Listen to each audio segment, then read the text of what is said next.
Selamat pagi ya, kita bersama lagi dalam Ruang Bicara yang dibawakan kepada anda di Bernama TV dan kita bersiaran agak lewat sedikit hari ini dan mungkin sebentar tadi pun rakyat Malaysia ataupun penonton-penonton telah pun mengikuti siaran ulangan ucapan khas ataupun perutusan khas daripada Yang Amat Berhormat Perdana Menteri Tan Sri Datuk Haji Muhyiddin Yassin berkaitan dengan pengumuman kerangka inisiatif tambahan khas Kita Prihatin. Dan itulah isu yang akan kita bincangkan hari ini di Ruang Bicara ini bersama dengan dua tetamu yang cukup hebat yang sudah pun berada di studio Ruang Bicara bersama dengan saya. Baik, topik yang kita pilih hari ini ialah Kita Prihatin, kemakmuran dan kesejahteraan bersama.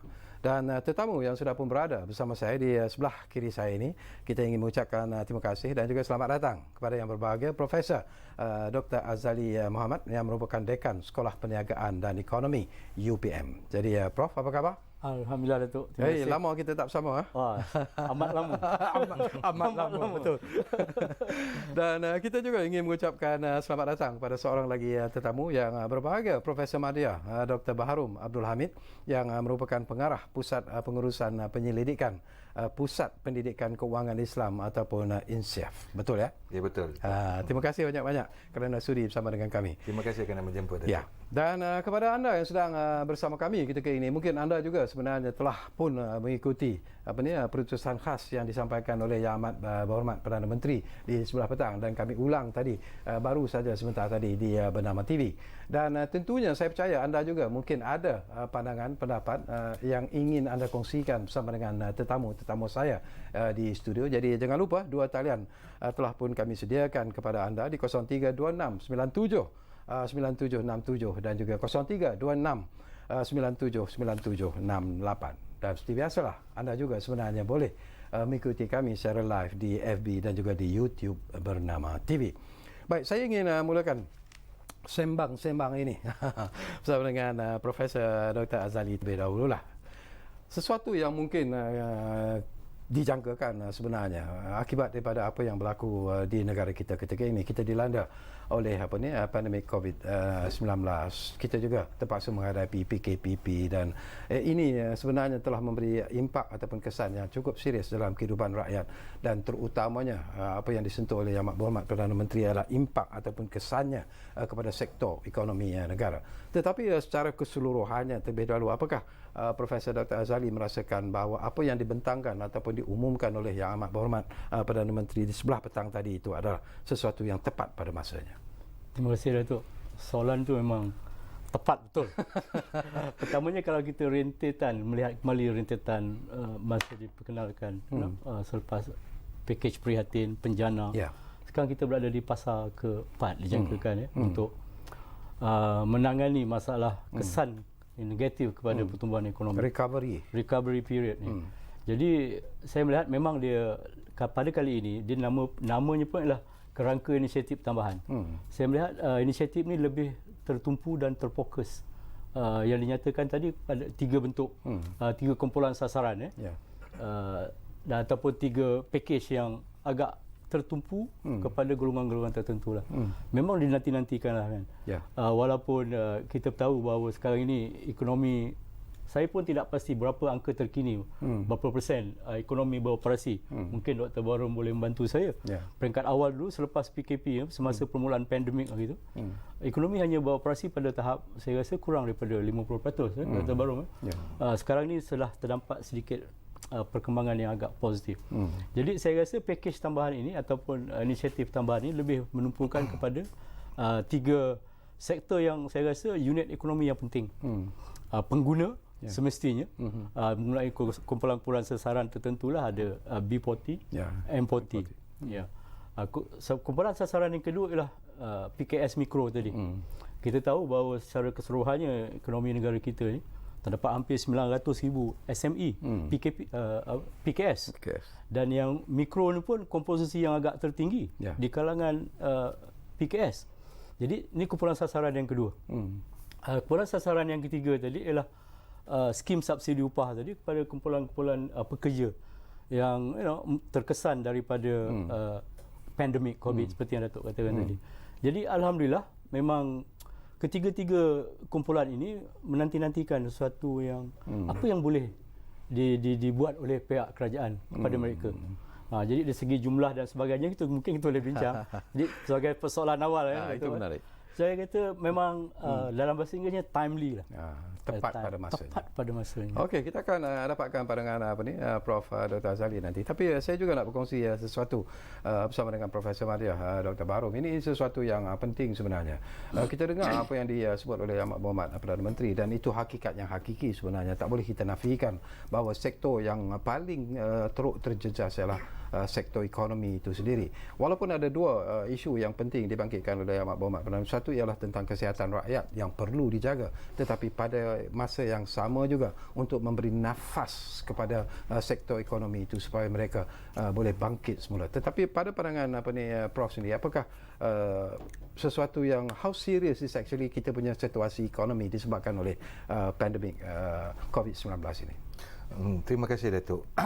Seperti mana Datuk maklum, kita sekarang ni secara rasminya mengalami kegawatan sebab kita telah dua suku berturut-turut mengalami penguncupan ekonomi. Di mana pada suku pertama 27%, negatif 27, dan suku yang berikutnya pun juga negatif. Maka secara rasminya ekonomi kita dalam recession atau kegawatan. Dan pakej-pakej yang telah dilakukan oleh kerajaan seperti prihatin dan penjana sedikit sebanyak menyuntik kembali nafas ke dalam ekonomi kita agar dapat bergerak kembali. Seperti mana Datuk kata tadi, kita ada 6 layer dan kita sekarang ni kepada R yang keempat ataupun recovery, pemulihan. Dan kita ada 2 lagi peringkat di mana kita nak memperkasakan dan resilience, nak memampankan ekonomi itu. Kalau Datuk perhatikan 10 bilion yang disuntik ini, 70%-nya adalah pergi dalam bentuk cash incentive ataupun bantuan secara tunai untuk sebagai bantuan prihatin nasional atau bantuan sara hidup dan sebagainya. Ini sedikit sebanyak dapat meningkatkan kuasa membeli, kuasa berbelanja, di mana ini akan disuntik kembali dalam ekonomi dengan harapan agar ekonomi kita dapat pulih kembali.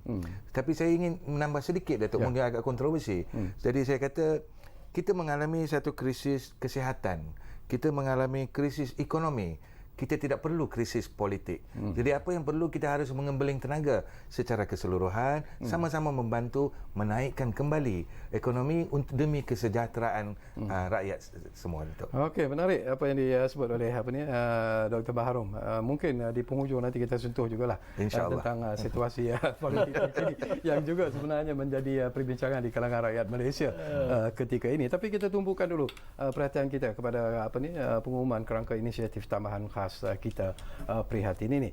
Sesuatu yang juga menarik yang disebut oleh Ahmad Mohamad, Perdana Menteri, adalah tentang peruntukan yang begitu besar sebenarnya disediakan sejak diperkenalkan pakej rangsangan ekonomi prihatin dan kemudiannya penjana, dan sekarang ini pun ini merupakan satu tambahan sebenarnya kepada apa yang dilakukan oleh kerajaan dalam menghidupkan semula sektor ekonomi negara.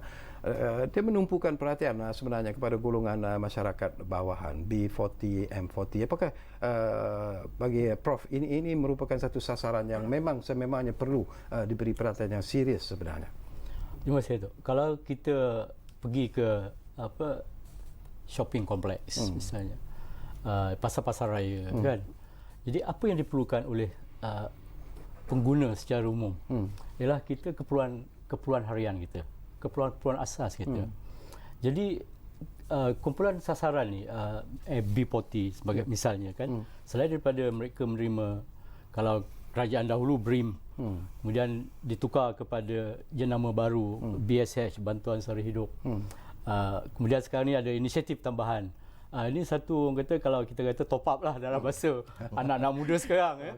Jadi alhamdulillah, pertamanya saya kata alhamdulillah. Kalau kita lihat perbelanjaan dari RM1, RM1 yang kita ada, perbelanjaan harian kita untuk keperluan asas, saya rasa hampir 60 hingga 80% ya, untuk keperluan harian kita. Jadi dengan sedikit sebanyak bantuan, memanglah kalau kita lihat nilai dia tidak begitu besar kalau kita agihkan dalam bentuk sebulan. Tapi dalam keadaan-keadaan sedemikian, bantuan sedemikian bernilai, katakan misalnya B40 isi rumah RM1,000, yang bujang RM500. Kalau kita lihat bujang, katakan kita nampak sekarang keperluan asas, berangan asas isi rumah. Kalau kita tengok anak dia katakan isi rumah tu 4 orang. Alhamdulillah, ya. Sebab ini boleh juga menyuntik ataupun membantu sedikit sebanyak meringankan bebanan untuk keperluan asas saja. Betul. Saya rasa RM1,000 satu bentuk subsidi, ya, keperluan asas tu.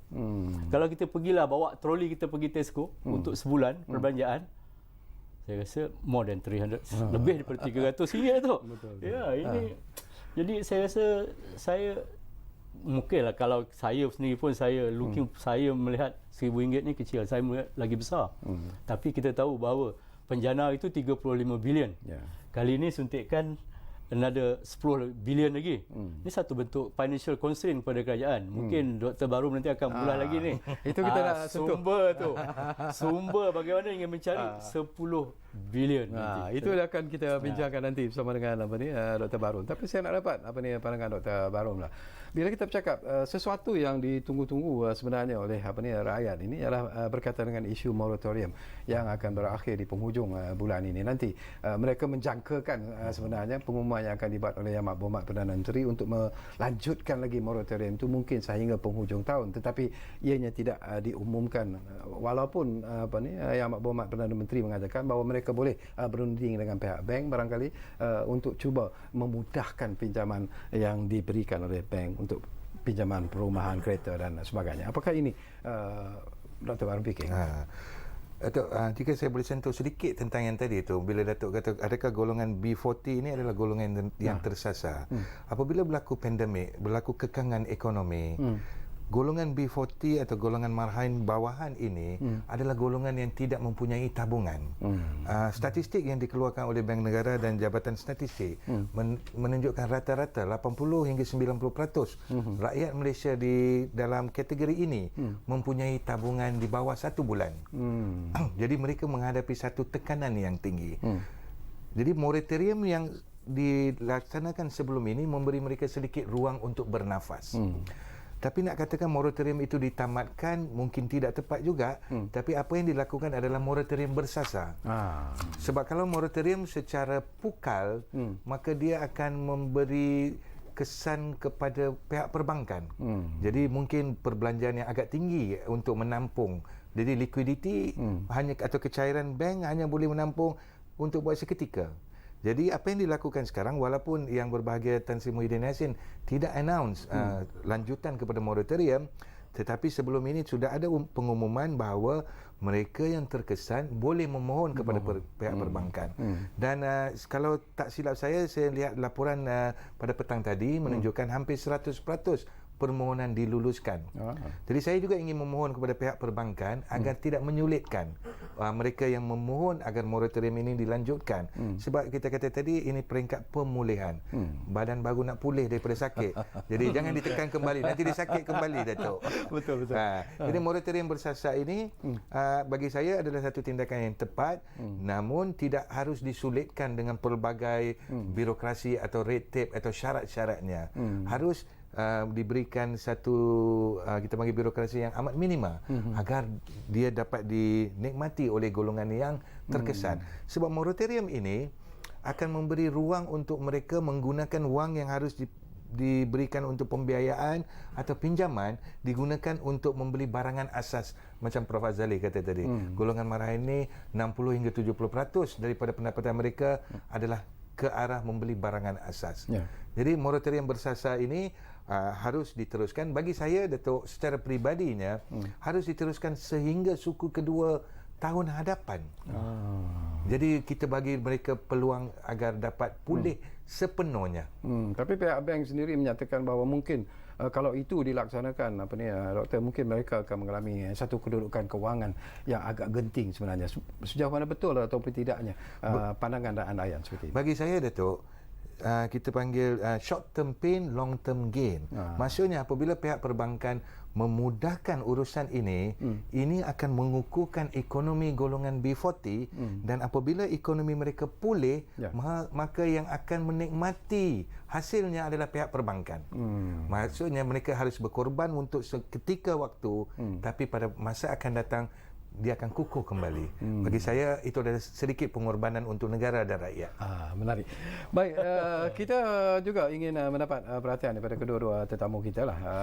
Kita mulakan dengan Dr. Azli. Tadi pun Dr. Azli sepintas selalu menyentuh tentang perhatian yang diberikan kepada PKS, dan ini juga merupakan satu isu yang menarik. Kalau kita petik daripada apa yang disebut oleh Yang Berhormat Perdana Menteri, secara keseluruhannya pakej-pakej ransangan ekonomi prihatin dan juga prihatin PKS tambahan dan juga penjana telah melibatkan ransangan ekonomi berjumlah 295 bilion ringgit ataupun lebih kurang 20% daripada nilai KDNK negara. Jadi apakah dengan adanya perhatian yang semakin serius diberikan kepada PKS ini, mungkin ia akan menyumbang sesuatu yang cukup besar sebenarnya dalam menstabilkan ekonomi negara? Okey, Datuk. Mengikut data yang saya ada di depan saya ni, unjuran sekitar 200,000 PKS mikro yang disasarkan, yang belum memohon.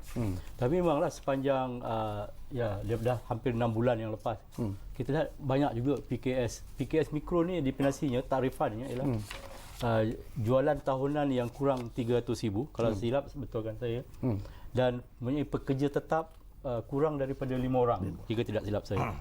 Jadi PKS mikro ni memang beroperasi, ialah kita tahu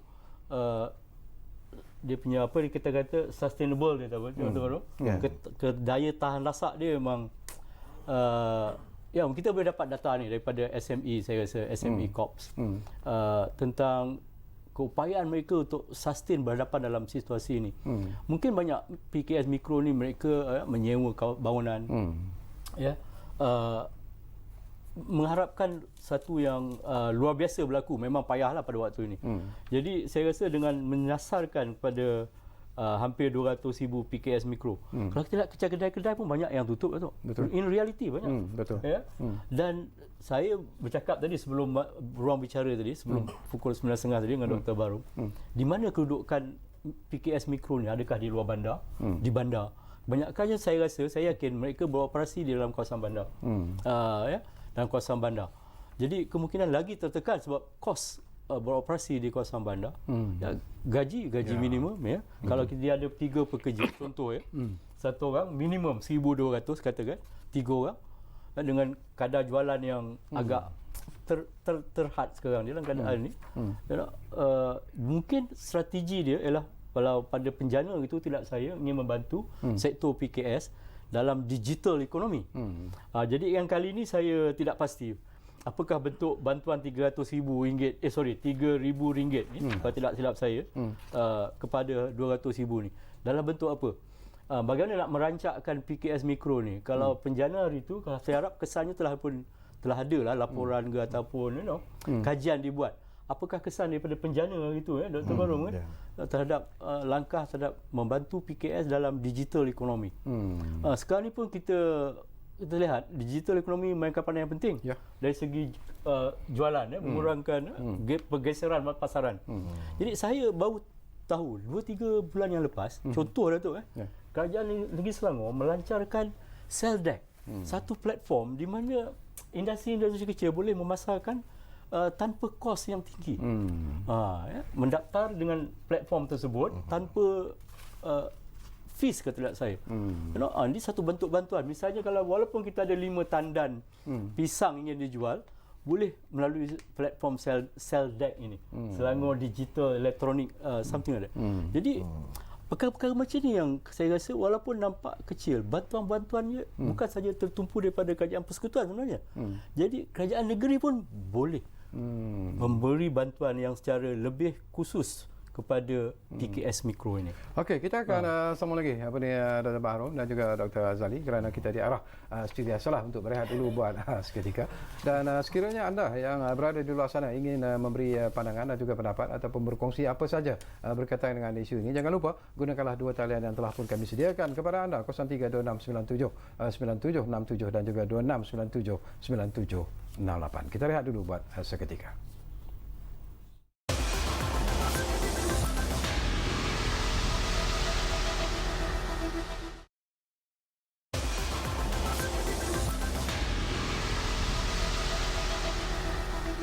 Baiklah, kita kembali semula ke ruang bicara ini. Masih lagi kita bercakap tentang topik kita prihatin kemakmuran dan kesejahteraan bersama, dan topik ini sebenarnya adalah ekoran daripada apa yang kita ikuti sebelah petang dan juga sebelah malam tadi siaran ulangannya, iaitu kenyataan ataupun perutusan khas yang dibuat oleh Amat Berhormat Tan Sri Datuk Haji Muhammad Muhyiddin Haji Muhammad Yassin, iaitu Perdana Menteri kita, berkaitan dengan pengumuman kerangka inisiatif tambahan khas Kita Prihatin. Dan mungkin Dr. Bahrom juga ingin menambah daripada apa yang kami bincangkan tadilah, iaitu tentang tumpuan yang diberikan kepada PKS ini. Mungkin ada sesuatu yang menarik yang boleh kita kongsi bersama, Doktor. Datuk, kita harus ingat, Datuk, ketika negara mengalami kegawatan sebelum ini atau krisis-krisis ekonomi, yang banyak membantu kita adalah industri-industri kecil dan sederhana. Dan mereka ini walaupun secara berasingan nampak kecil, tapi secara keseluruhan mereka adalah satu unit yang besar dan agak kuat. Dan saya tertarik sebab 600 juta yang disalurkan di bawah kita adalah bukan dalam bentuk pinjaman atau pembiayaan, tapi dalam bentuk geran. Ini dalam bentuk geran dan diberi secara pukal RM3,000 untuk setiap pengusaha ini. Kita harus ingat sebab pengusaha kecil dan sederhana, khasnya yang dipanggil mikro ini adalah unit yang kecil. Dan mereka ini adalah agak terkesan. Mereka agak terkesan sebab ketika kita menghadapi MCO yang pertama dulu, mereka langsung tidak dapat beroperasi. Bila tidak dapat beroperasi, maka tiada punca pendapatan. Dan apabila diadakan PKPP, maka mereka mula menjalankan operasi secara kecil-kecilan dan kini mereka nak membangun. Maka RM3,000 yang diberikan kepada PKS ini haruslah digunakan secara bijak, cerdik oleh golongan PKS mikro ini untuk melakukan pelaburan. Sebagaimana Prof Hazali kata tadi, melakukan pelaburan dan juga melakukan satu apa yang kita panggil transformasi digital. Dia tidak memerlukan modal yang besar, Datuk. Mereka boleh menumpang kepada gig ekonomi yang sedia ada. Seperti contoh kita dah ada gig ekonomi seperti Panda, Food, Grab dan sebagainya. Dan apa yang harus mereka lakukan adalah transformasi dari segi bagaimana mereka nak menjual barangan, bagaimana mereka nak memasarkan barangan. Jadi RM3,000 ini harus digunakan untuk mengembangkan perniagaan mereka dan memajukan kembali perniagaan mereka. Satu lagi yang selalu orang lupa, Datuk, kita IKS, industri kecil sederhana, kita sekarang sebut mikro. Tapi kita jangan lupa ada satu lagi industri yang lebih kecil daripada itu yang dipanggil industri nano. Industri nano ni, Datuk, adalah sebagaimana makcik-makcik yang meniaga goreng pisang, nasi lemak. Ini adalah industri nano. Mereka adalah golongan yang paling terkesan. Jadi saya sebenarnya secara peribadi, Datuk, saya agak kecewa sebab industri nano langsung tidak disebut. Daripada Prihatin dulu ke Penjana dan kita, industri nano tidak diambil kira. Saya harap ini dapat diterjemahkan bahawa ada satu lagi golongan industri nano dan golongan ini adalah agak besar, Datuk. Dan golongan ini adalah kebanyakannya adalah golongan B20, bukan B40, Datuk. 20% berpendapatan yang rendah. Dan apabila dilakukan MCO ataupun kekangan perjalanan hari itu, mereka adalah golongan yang paling terjejas, tidak dapat menjalankan perniagaan, tidak dapat sumber pendapatan. Jadi saya harap dari golongan ini diberikan satu perhatian yang khas. Macam saya kata tadi, Datuk, peniaga-peniaga burger, gerai-gerai makan, industri yang di belakang rumah, industri keluarga. Saya masih tidak nampak lagi, dah 3 Prihatin, Penjana dan Kita Prihatin, tidak ada tumpuan khas. Mungkin mereka dilamsamkan bersama industri mikro, tapi bagi saya ini keputusan yang kurang tepat. Sebab bantuan yang mereka perlukan adalah agak berbeza. Perhatian yang mereka perlukan juga agak berbeza. Walau bagaimanapun saya amat bangga dan saya amat bersetuju bahawa geran diberikan, bukan pinjaman. Jadi tidak ada tekanan kepada PKS ini. Kalau dalam bentuk pembiayaan, maka akan ada satu tekanan harus dibayar balik. Apabila dalam bentuk geran, ini akan membebaskan mereka daripada tekanan itu.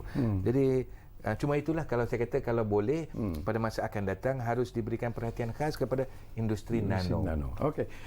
Satu lagi isu yang juga menarik. Kita masih lagi nak bercakap tentang PKS. Tadi pun Dr. Hazali menyentuh juga sebentar selalu tentang apa yang perlu dilakukan oleh mereka yang terlibat dalam industri PKS ini. Mengubah dimensi bisnes mereka juga adalah sesuatu yang penting sebenarnya kalau mengikut peredaran zaman. Kita bercakap tentang the new normal sekarang ini disebabkan oleh PKPP dan sebagainya. Dan Yang Amat Berhormat Perdana Menteri juga selalu menekankan bahawa mereka yang terlibat dalam PKS ini juga harus sama-sama mengikuti ataupun mematuhi the new normal ini, dan bisnes mereka juga haruslah memenuhi kehendak the new normal. Komen sikit Pak. Terima kasih Datuk. Saya rasa tekanan dan juga kesedaran telah ada, perubahan telah ada. Kita telah nampak banyak sekarang PKS, industri yang segini, peniaga-peniaga segini, bahasa mudah kita kata peniaga lah kan. Kalau bahasa yang ekonomi itu PKS. Jadi saya gunakan bahasa layman, peniaga telah berubah. Benda tu telah, kesedaran telah ada, dan kita nampak telah banyak saluran-saluran pemasaran PKS menggunakan digital online business. Online business. Memang telah berubah benda ni, telah berlaku. Jadi saya tak berani nak kata mereka tidak berubah. Mereka telah berubah, kesedaran telah ada. Tapi yang penting ialah bagaimana mereka. Tapi saya dapati bahawa training ataupun untuk mendapatkan ilmu-ilmu baru ni tidak percuma. Tidak percuma. Tidak banyak agensi yang memberi bantuan-bantuan latihan percuma. Even kalau saya tengok anak saya pun, contoh tu dia ingin memasuki satu lagi kemahiran baru, misalnya AutoCAD, melukis industri menggunakan komputer, AutoCAD. Tak banyak agensi. CIMG saya rasa satu agensi yang beri very minimal lah. Tapi yang lainnya 3 hari 1,000, 2,000. Jadi kalau kita ingin membantulah, contohlah PKS Mikro ni dengan geran 3,000, betul, bagus, alhamdulillah. Tapi kita ingin mereka mendapat kemahiran baru dari segi menggunakan platform digital. Mereka pergi terpaksa mendapatkan training yang baru. Jadi mungkin kalau saya dalam penjana mungkin telah ada satu inisiatif juga untuk industri PKS mendapat skill baru untuk digital ekonomi. Saya dah lupa dah angka tu, tapi memang ada dalam penjana itu. Jadi saya tak tahu setakat mana perkembangan hasil daripada inisiatif penjana untuk membantu PKS dalam digital ekonomi. Memang telah disebut itu. Dan benda ni kesan ni telah berlaku, tapi saya tak nampak secara besar-besaran lah digital syarikat yang baru melancarkan melancarkan platform digital yang baru. Kecuali saya dapat tahu tadi, yang saya dapat tahu 2-3 lepas, tapi perkara ini telah berlaku 3 bulan yang lalu lah tu. Kerajaan Negeri Selangor melancarkan platform elektronik, inisiatif CellDeck ni. Ini satu yang bagus. Tapi dimulakan oleh negeri. Jadi kalau kita ingin sini, bagaimana kita ingin melatih ni, kita banyak ni, beratus ribu ni PKS ni. Jadi bukan satu kos yang melibatkan satu kos, bukannya percuma. Jadi macam mana ni, mungkin terdapat penambahbaikan ke dari segi inisiatif tambahan ni ke, ataupun review balik penjana itu, kaji balik tengok secara, kita nak tengok kesan dia. Supaya kita tidak tertunggu-tunggu apa lagi inisiatif. Inisiatif yang dah bagi tu, apa dia punya kesan dia tu yang itu pun kita nak kita nak tengok gitu. Betul. Itu pun sesuatu yang menarik yang akan kita sentuh nanti. Tapi sebelum itu saya nak dapatkan pandangan Dr. Bahrom lah. Ini berkaitan dengan satu lagi isu yang menarik dalam apa yang dibentangkan oleh Yang Berhormat Perdana Menteri, iaitu program subsidi upah 2.0 yang ia melibatkan jumlah yang agak besar, iaitu 2.4 bilion ringgit. Jadi mungkin Dr. Bahrom boleh komen tentang ini. Okey Datuk. Hampir 25% Datuk daripada jumlah 10 bilion tu adalah disasarkan kepada program subsidi upah. Program subsidi upah bagi saya adalah serampang dua mata Datuk. Satu, dia membantu pihak majikan, meringankan beban pihak majikan agar dapat terus beroperasi. Tapi pada masa yang sama, dia juga memastikan bahawa kadar pengangguran kita akan terkawal. Sebab pihak majikan ini kalau tidak menerima bantuan dari segi program subsidi upah, mungkin dia terpaksa lay ataupun membuang pekerja. Dan jika ini terus berlaku, maka kadar pengangguran kita akan mencecah satu angka yang mungkin terlalu tinggi, Datuk. Jadi bagi saya, ini adalah satu kita panggil suntikan yang memastikan kemampanan ekonomi dan industri di negara kita. Dan subsidi upah ini sebelum ini pun telah dijalankan, dan kita dapati bahawa ia banyak membantu. Tapi saya juga tertarik macam Prof. Azali kata dan Datuk kata tadi, kita ada banyak inisiatif yang kita jalankan. tapi tidak ada pengukuran bagaimana keberjayaan dan impaknya. Ini kita panggil Datuk, kita harus ada apabila satu bantuan ataupun satu jenis program dilaksanakan, harus diteruskan untuk mengukur berapa ramai yang dapat manfaat, berapa banyak pendapatan dapat ditingkatkan, berapa banyak keluarga dapat dibantu, berapa banyak syarikat yang dapat terus hidup. Ini apa yang kita panggil Social Impact Indicator Report, betul. Okey, saya nak menambah sedikit daripada apa Dr. Baharom sentuhlah. Itu pun dibangkitkan oleh Yang Berhormat Perdana Menteri sebenarnya bila dia menyentuh tentang sejauh mana apa yang disasarkan itu mencapai sasaran yang dikehendaki. Apakah setiap mereka yang seharusnya mendapat menikmati pakej ini mereka mendapat seperti apa yang dijanjikan. Dan untuk itu kerajaan memperkenalkan apa yang disebut sebagai agensi pelaksanaan dan koordinasi stimulus ekonomi antara agensi nasional ataupun Laksana. Jadi apakah dengan wujudnya Laksana ini mungkin apa yang disebut oleh Dr. Rahman itu Dr. Baharom itu akan menjadi kenyataan? Datuk, saya mohon sedikit tidak bersetuju, Datuk. Okay. Sebab Laksana ini dia implement. Laksana ini hanya pemudah cara. So Laksana ini hanya memastikan bahawa bantuan itu sampai kepada sasaran. Okay. Namun kita belum ada lagi yang mengukur keberjayaan atau impak yang dikreatkan.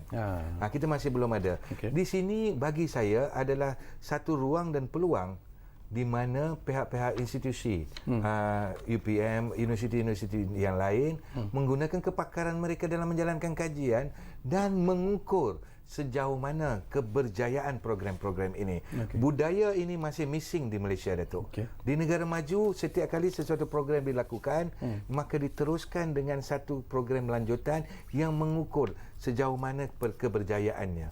Macam Datuk kata tadi, Laksana adalah satu badan yang diwujudkan dan saya bersetuju, dia adalah pemudah cara. Namun, tugasnya berhenti apabila bantuan itu telah disalurkan. Dia tidak mengukur berapa banyak pendapatan dapat ditingkatkan. Adakah golongan B40 pendapatan dapat ditingkatkan sebanyak 10%? Adakah kita dapat memberi bantuan kepada 30% keluarga yang terjejas? 40 ini indikator ini tak ada. Okey, cuba saya petik daripada apa yang disebut oleh Yang Berhormat Perdana Menteri. Barangkali Baharom Yang Berhormat menyebut pihak Laksana juga menyediakan laporan mingguan kepada saya, artinya kepada Yang Berhormat Perdana Menteri dan rakyat Malaysia tentang status pakej stimulus ekonomi dan mengambil tindakan segera untuk menyelesaikan sebarang masalah yang timbul dalam pelaksanaan inisiatif untuk rakyat. Apakah ini belum mencukupi sebenarnya? Belum, Datuk. Masih saya kata ini masih memudah cara. Jadi bila dia Laksana turun ke ground, dia tanya, dah dapat? Bila ada feedback kami tak dapat, maka Laksana pergi balik, betulkan saluran, ada golongan yang tak dapat. So dia masih lagi pemudah cara atau di tengah, belum di hujung, Datuk. Okey, semakin menarik sebenarnya perbincangan ini. Tapi apapun, kita berehat sekali lagi dan anda jangan ke mana-mana, kembali semula sebentar saja lagi bersama kami, Ruang Bicara yang kami bawakan kepada anda. Mana lagi? Tentunya Bernama TV. Kita jumpa lagi.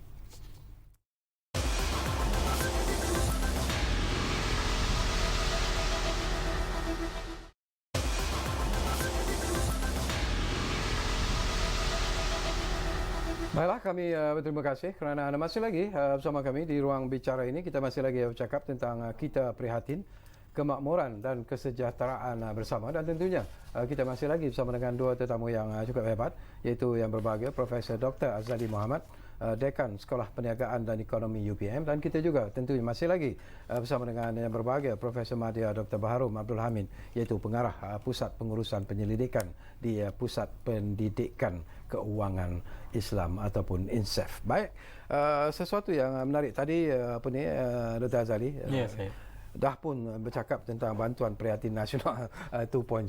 Memang itulah sebenarnya yang ditunggu-tunggu oleh rakyat jelata. Jadi ini pun sebenarnya diteruskan lagi, diberi lagi kepada rakyat. Apakah kadang-kadang ada juga orang yang menyangkakan apakah diberi itu kerana sebab-sebab politik ataupun diberikan kerana memang rakyat memerlukannya? Saya rasa lebih daripada politik. Ini lebih kepada ekonomi. Sebab pertamanya kalau kita lihat kumpulan yang disasarkan tadi merupakan sektor ataupun entiti ekonomi yang penting. Okey. Dan memang pun perlu diberikan perhatian. Tapi kalau kita balik kepada pasaran ekonomi kita, kita ingin melihatkan wang ni macam lubricant, macam minyak pelicin kereta lah. Ya, tanpa minyak pelicin, enjin kereta pun tak jalan, tak hidup. Jadi untuk menggerakkan ekonomi, dalam bahasa mudahnya, kita perlukan sesuatu macam nak bergerak. Antaranya menggunakan wang lah sebagai alat transaksi. Tapi perbelanjaan tu, perbelanjaan yang pengguna misalnya menyebabkan ekonomi itu bergerak. Saya tidak boleh bayangkan semua orang tidak berbelanja dalam satu hari di Malaysia ni. Ekonomi akan jadi macam kaku. Jam tu macam tak ada lubricant dekat enjin kereta. Jadi kalau kita tak masukkan lubricant, enjin tak bergerak. Jadi untuk menggerakkan ekonomi ni, dia ada spillover effect, kesan multiplier effect, kesan pengganda misalnya. Ya. Jadi kalau ekonomi berjalan, peniaga berjalan, mendatangkan hasil kepada peniaga, kerajaan boleh pungut cukai, ya. Nanti kita akan masuklah SST ke GST nanti tu kan. Pungut cukai. Cukai itu merupakan satu hasil pendapatan kepada negara. Ini salah satu konsep dia. Dia ada multiplier effect dia. Jadi sasaran yang dibuat melalui package khas ini ya, menumpu ke arah itu. Saya rasa lebih kepada bagaimana ingin menggerakkan ekonomi. Dari pengguna, permintaan dalaman negara lah kalau dalam bahasa ekonominya. Bahasa mudahnya senanglah, kita ni pengguna, kalau tak berbelanja, jam ekonomi kita. Kalau peniaga tak dapat mengeluarkan barangan, boleh keluarkan, tak boleh jual pun, ekonomi boleh jam. Dan akhirnya semua sektor ekonomi negara jam. Jadi itu yang Dr. Barum sebut tadi, telah 2 suku tahun berturut-turut ekonomi mengalami pertumbuhan negatif, ya. Maknanya menguncup. Kita berada dalam keadaan recession. Jadi kita tak boleh biarkan keadaan ini. Jadi mungkin itulah yang dipandang, dilihat dengan lebih serius oleh kerajaan, bagaimana untuk mengurangkan penguncupan ekonomi tadi. Okey, bila kita cakap tentang bantuan prihatin nasional 2.0 ini, peruntukan yang diberikan ialah 7 bilion ringgit Malaysia. Ini bukan satu jumlah yang kecil kalau kita lihat semula pada apa yang dibelanjakan untuk prihatin dan juga bencana. Barangkali ianya sudah sampai, kalaupun tidak hampir-hampir kepada 300 bilion ringgit keseluruhannya. Soalan yang mudah di sini, where to get the money sebenarnya. Itu pun sesuatu. Dr. Barum, apakah kerajaan can afford sebenarnya untuk berbelanja sebanyak itu? Dia ada 2 bahagian kat sini, Datuk. Satu, kemampuan kerajaan, keduanya keperluan kerajaan. So buat masa sekarang ni, kerajaan memang perlu. Sama ada dia mampu tak mampu, mahu tak mahu, dia jadi second priority. So sekarang dia perlu berbelanja. Untuk kerajaan berbelanja, hanya ada beberapa sumber. Sumber yang pertama, pinjaman. Pinjaman boleh dilakukan di dalam negara atau di luar negara. Tapi seperti mana saya rasa ramai yang maklum, rasio pinjaman kita telah mencecah hampir 62% daripada GDP. Satu keadaan yang boleh dikatakan agak membimbangkan. Kalau pinjaman ini dilakukan untuk pinjaman yang perlu, masih lagi boleh diterima. Sumber yang kedua adalah seperti mana kita memerolehi royalty dan sebagainya, dan penyumbang royalty utama kita adalah Petronas. Malangnya Petronas sendiri sudah mengalami penguncupan perniagaan sebanyak 25%. Maka royalty yang diterima oleh kerajaan persekutuan juga akan berkurangan. Dan on top of that, Petronas juga terpaksa memberi SST kepada Sarawak dan mungkin Sabah. Semakin berkurangan. Sumber yang ketiga adalah cukai. Dan seperti mana kita tahu, Datuk, sumber yang sebelum ini cukai yang besar iaitu GST yang menyumbang hampir 42 bilion telah dimansuhkan, digantikan dengan SST. Dan sekarang ni SST ni apabila tiada transaksi berlaku, maka hasil SST juga berkurangan. Rational behavior itu, maka semua orang beranggapan bahawa kerajaan terpaksa menaikkan cukai atau memperkenalkan cukai. Tidak dapat mengelak. Kerajaan perlu berbelanja. Untuk berbelanja perlu duit. Jadi duit ini sekarang ni semua sedang melihat kepada cukai. Kalau kita lihat, cara yang paling praktikal, paling viable, paling mudah adalah memperkenalkan semula GST. Tetapi mungkin satu langkah yang kurang popular. Langkah yang kedua adalah meninggikan cukai korporat. Tapi korporat di sana baru nak pulih. Maka rational behaviournya, apa yang saya lihat dan saya pasti ramai akan berkongsi, mungkin akan berlaku kenaikan dalam cukai pendapatan. Tapi bagi saya, kita harus akur dan kita harus faham bahawa cukai pendapatan kalau dinaikkan, ini adalah satu pengorbanan yang diambil oleh rakyat Malaysia untuk membantu mereka yang memerlukan. Tapi seperti mana baru ni suku prihatin. Tapi suku prihatin adalah jumlah yang terlalu kecil, 500 juta, setengah bilion, Datuk. Tapi semua peruntukan kita sudah hampir 300 bilion, Datuk.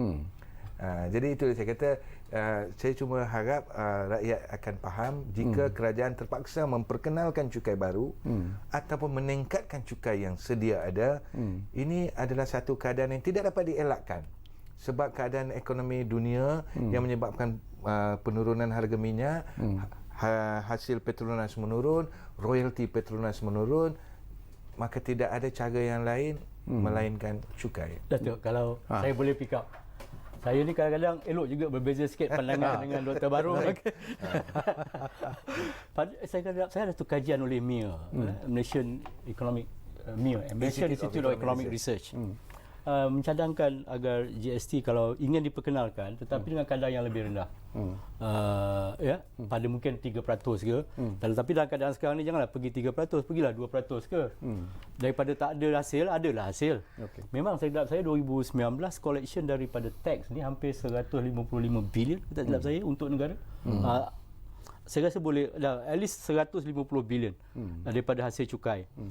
Memang kalau kita lihat apa kenyataan Dr. Barum kata tadi, yang keperluan dan kemampuan. Mana yang mana penting? Keperluan dululah kan. Kalau keperluan, jadi saya ingin berbeza sikitlah pandangan sebagai ahli akademik dengan Dr. Barum. Kalau cukai pendapatan individu dinaikkan tu sekarang pun dah 25%, 26%. Saya pula ingin mencadangkan supaya dikurangkan. Mengikut setiap bracket trajectory tu 2% dikurangkan. Jadi adalah lebihan disposable income, pendapatan belanja. Boleh belanja untuk saya kan, untuk Datuk pun, untuk Dr. Barum. Betul. Kan kita boleh menjangkakan saya akan ada, tapi dikurangkan bukan daripada Januari 2020. Mungkin Jun 2020 sampai Disember 2020, cukai pendapatan tu instead of 25% yang the highest bracket, dikurangkanlah kepada 22% ke 3% reduce. Memang kerajaan akan kekurangan hasil sedikit. Tapi daripada statement memerlukan tadi, adalah hasil kan. Ya, mungkin saya berbezalah sikit pendapat sebab ramai yang kena cukai pendapatan ni. Kan. Daripada tak dapat hasil, biar kita dapat hasil. Dr. Barum nak ni kan? Atau perbezaan pendapat diraihkan, Datuk. Satu lagi perkara yang saya nak dapatkan pandangan kedua-dua tetamu lah. Mungkin Dr. Barum, kita boleh kongsi. Tumpuan kepada Sabah dan Sarawak juga sebenarnya adalah sesuatu yang serius, yang perlu diberi perhatian oleh kerajaan persekutuan. Jadi mungkin apakah ini juga akan menambahkan lagi dari segi kos, ada juga bebanan kepada kerajaan persekutuan menambah package whatever you call it, sama ada rancangan ekonomi dan sebagainya untuk Sabah dan Sarawak khususnya. Satu soalan yang agak tepat pada waktunya, Datuk. Berlaku sedikit perbezaan cara Sabah dan Sarawak ini dinilai sebelum ini, Datuk. Sebelum ini 2 tahun yang lepas, kita kata Sabah dan Sarawak adalah dianggap sebagai salah satu negeri dalam Malaysia. Maksudnya mereka mempunyai status yang sama seperti Selangor, Pahang, Kelantan, Kedah dan lain-lain. Tetapi apa yang telah berlaku hasil daripada ketidaktentuan politik dan sebagainya, dan juga hasrat Sabah dan Sarawak sendiri, mereka mahu dinilai sebagai rakan sama tinggi sama rendah dengan Malaysia. Maksudnya Malaysia, Sarawak dan Sabah. Dan keadaan ini telah digunakan oleh ahli-ahli politik di Sabah dan Sarawak sendiri untuk meraih sokongan dan sebagainya. Maka telah menjadi satu bebanan, tekanan kepada kerajaan di Semenanjung. Jadi, dan sekarang ni PRN Sabah dan bakal akan datang PRN Sarawak. Mau tak mau, Datuk, kita kena akur bahawa ahli politik, yang pertama, mereka ingin kekal berkuasa. So cara untuk kekal berkuasa adalah apabila mereka harus menepati atau memberi apa yang diperlukan oleh partner ataupun rakan dalam coalition itu. Jadi apa yang saya nampak sekarang ini adalah macam saya kata tadi, kita dah ada health crisis, kita dah ada economic crisis dan kita dihadapkan dengan political crisis. Dalam political crisis ini Datuk, ada orang yang menangguk dan ada orang akan menggunakan ruang ini untuk membuat permintaan. Saya Datuk, Sabah dan Sarawak agak terkebelakang kalau bandingkan dengan negeri-negeri di Malaysia. Tapi pada masa yang sama juga kita harus adil dan saksama. Maksudnya kita harus mengagihkan kekayaan dengan cara yang sebenar, bukannya dengan cara kita kata membeli sokongan. So ini mungkin agak kontroversi, mungkin ada orang tidak suka, tapi ini adalah kenyataannya, Datuk. Okey, suka ataupun tidak, saya nak tanya satu soalan yang ikhlas dan memerlukan jawapan yang ikhlas daripada Dr. Barum dan juga Dr. Azali. Pengumuman yang dibuat oleh Yang Amat Berhormat Perdana Menteri berkaitan dengan kerangka inisiatif tambahan khas Kita Prihatin ini, kalau tak silap saya pukul 2 petang. Tetapi pukul 12 Datuk Seri Anwar juga membuat pengumuman yang bersifat politik yang mengatakan bahawa dia ada majoriti dan dia akan menubuhkan kerajaan baru dan sebagainya. Jadi ini yang memberikan satu situasi yang tidak begitu menyenangkan di kalangan rakyat sendiri. Mereka sendiri confused dan sebagainya. Apakah kenyataan yang dibuat oleh yalah, kita nak jawapannya ikhlas lah daripada Datuk Seri Anwar Ibrahim itu ada kaitannya dengan pilihan raya negeri Sabah yang akan berlangsung hari Sabtu nanti? Saya ingin jawab dengan ikhlas dan jujur, Datuk. Bagi saya, kedua-dua kenyataan mempunyai kaitan dengan pilihan Sabah. Dari segi satu sebelah, Datuk Seri Anwar Ibrahim melakukan pengumuman ini agar rakyat Sabah yang akan mengundi akan berfikir dua kali. Sama ada mengundi kerajaan yang sedia ada atau kerajaan yang mungkin akan tumbang dan kerajaan baru akan naik. Pada masa yang sama, Tan Sri Muhyiddin Yassin juga melakukan announcement kita. So, mungkin ini untuk neutralisekan apa yang telah dilakukan oleh Datuk Seri Anwar Ibrahim. Tapi Datuk, macam tu saya kata, we do not need a political crisis. So, kita nak prihatin more than lip service. Kita tak mahu ahli politik hanya bercakap di mulut, di bibir sahaja bahawa kami prihatin, kami mengambil berat tentang rakyat, kami ingin memajukan ekonomi, tetapi tindak tanduk mereka melompat sini, melompat sana, meraih sini, meraih sana. Datuk tanya ikhlas, saya jawab ikhlas, Datuk. Saya respect. Jadi kita tak mahu ahli-ahli politik begini, Datuk. Bagi saya kita harus melakukan politik yang matang. Okey. Bila you cakap tentang lip service, ini pun sesuatu yang menarik sebenarnya, Dr. Zali, bukan mudah sebenarnya. Because you are an economist, not a politician kan. Saya pun begitu, bukan ahli politik. Tetapi kalau kita lihat daripada apa yang dilakukan oleh Tan Sri Muhyiddin Yassin selaku Perdana Menteri, rasanya dia telah pun melakukan sesuatu yang kita anggap cukup luar biasa dan bersesuaian dengan kehendak rakyat. Apakah kerana populariti Tan Sri Muhyiddin dikatakan begitu meningkat kebelakangan ini, apakah itu memberi sedikit kebimbangan kepada tokoh-tokoh politik yang ingin menjatuhkan beliau? Saya mengambil pandangan beginilah. Niat yang betul, cara yang betul akan mendapat keberkatan. Betul. Saya harap apa yang dilakukan itu penuh dengan keikhlasan. Saya rasa tidak ada seorang pemimpin pun yang ingin tidak bertanggungjawab terhadap tindakan mereka. Saya harap apa pemimpin yang telah laksanakan betul-betul tertanam dalam hati mereka bahawa negara adalah keutamaan. Membangunkan ekonomi adalah tugas, bukan saja tugas rakyat, tapi tugas kerajaan. Ini sesuai dengan falsafah John Maynard Keynes, the father of modern economics. John Maynard Keynes, dia cakap dah pada tahun 1933. Dia kata konsep invisible handshake. Maksudnya dalam keadaan-keadaan tertentu, pada tahun 1933 kita tahu bahawa masa itu the Great Depression kan, satu dunia. Peranan kerajaan penting dalam membantu ekonomi, sebuah ekonomi. Jadi bayangkan pada tahun 1933 telah ada teori tersebut. Dan sekarang kita berhadapan dengan satu krisis. And it's about time now. All the leaders kena jujur. Saya rasa mereka jujur. Dan mereka bertanggungjawab dan bertimbang rasa untuk melaksanakan agenda ni bukan. Sebab dia bukan kita ni, Datuk, saya rasalah kita bukan ingin meninggalkan legasi, tapi kita ingin meninggalkan institusi. Sebab ni negara ni satu institusi. Jadi kalau kita diberi bertanggungjawab, saya rasa tidak ada siapa pun yang ingin berhasrat menghancurkan negaranya lah. Sebegitulah pandangan peribadi saya. Last dia tu. Tapi melihat kepada data-data yang khas untuk negeri Sabah, memang angka ni menakjubkan lah. Saya harap dia dapat membantu PKS Mikro di Sabah. 59 juta di sini diletakkan. Dengan hampir 1 bilion untuk bantuan prihatin nasional kepada 904,000 rakyat Sabah. Saya harap laksana dapat melaksanakannya. Sama ada secara tidak langsung sekarang ni sedang berlangsung pilihan raya negeri ataupun tidak, saya tak berminat.